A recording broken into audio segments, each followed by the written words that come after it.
Hi student, कैसे हो? I hope बहुत अच्छे होगे।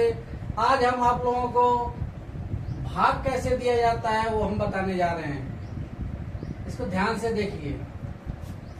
भाग कैसे दिया जाता है इसका हम पूरा बेसिक चीज आप लोगों को बताएंगे। डिवीजन,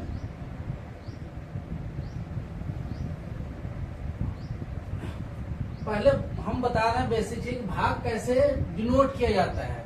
मेनली अंकगणित में भाग को हम ये सिंबल से डिनोट करते हैं। कहीं कहीं इसको हम फ्रैक्शन के तौर पे भी डिनोट करते हैं। इसको ऐसे भी लिख सकते हैं, ऐसे भी लिख सकते हैं। ठीक, तो इसको हम एग्जाम्पल के तौर पे आप लोगों को बता रहा हूँ कि भाग को डिनोट कैसे करते हैं। जैसे मान लीजिए कि आपको 25 में 5 का भाग देना है, तो इसको ऐसे भी लिख सकते हैं। इसको ऐसे भी लिख सकते हैं 25/5। कहीं कहीं ऐसे भी लिखा जाता है 25/5।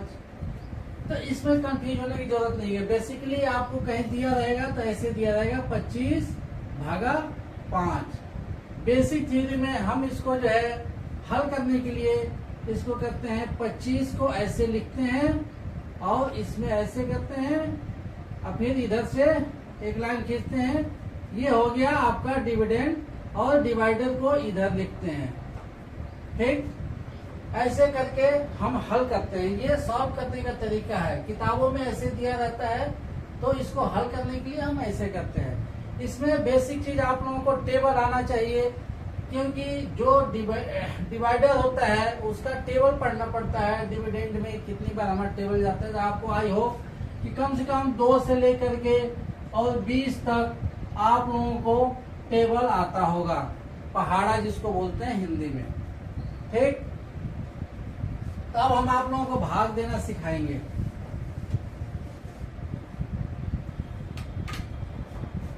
मान लीजिए कि 3 डिजिट की संख्या है 7, 8, 5। इसमें आपको भाग देना है 6 का। बेसिक चीज है बिल्कुल। ये जो समझ जाएंगे वो बड़ा बड़ा भी भाग दे सकते हैं। तो इसको हम ऐसे भी लिख सकते हैं या कोशिश इसका ऊपर भी लिख सकते हैं। इसमें कंफ्यूज होने की जरूरत नहीं है। पहले हम देखते हैं कि हमारा जो डिवाइडर है उसका टेबल पहले हम कोशिश करते हैं कि जो डिविडेंड है उसकी पहली संख्या में उसका भाग चला जाए। तो हम देखते हैं कि जो डिविडेंड है उसका भाज्य है उसका पहला संख्या हमारे डिवाइडर से कम है कि ज्यादा है। अगर ये कम है तब तो हमें 2 संख्या लेना पड़ेगा। अगर ये बराबर है या ज्यादा है तो हम इसका टेबल इसमें पढ़ते हैं। जितनी बार जाता है उतनी बार हम लिखते हैं। तो यहाँ पे है 7, यहाँ पे है 6। तो 6 से हम इतना टेबल पढ़ेंगे, इतना पहाड़ा पढ़ेंगे कि हमारा 7 या 7 से कम रहे। तो 6 का हम टेबल पढ़ेंगे तो कितनी बार जाएगा? 1 बार। 6 1 जा 6, कितनी बार जाएगा? 1 बार। अब यहाँ हम 6 लिख देंगे। फिर इसको क्या करेंगे? हम माइनस करेंगे। 7 में से 6 माइनस करेंगे, क्या आएगा? 1। अब क्या करेंगे? इसमें हम दूसरी संख्या जो है उसको हम यहाँ पे इसके सामने लिखेंगे। तो क्या लिखेंगे यहाँ पे? 8। अब क्या हो गया? ये संख्या, नई संख्या क्या हो गया? 18।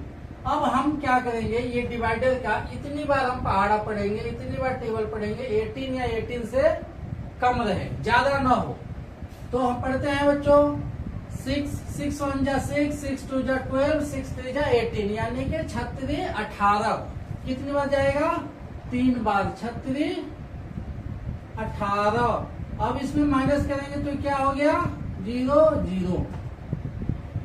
अब ये तो 0 0 हो गया। अब तो यहाँ कुछ है नहीं। अब क्या करेंगे? इसमें तीसरी संख्या भी एक बची हुई है, इसको क्या करेंगे? हम यहाँ पे लिखेंगे। इसको जनरली भाषा में कहते हैं, इसको यहाँ उतार देंगे, उतार के लिखेंगे। तो यहाँ क्या होगा? 5। अब यहाँ थोड़ी सी कंफ्यूजन हो गई। ट्रिक लगाने वाली बात है कि 5 जो है 6 से कम है, तब इसमें 6 का भाग जाएगा कि नहीं जाएगा?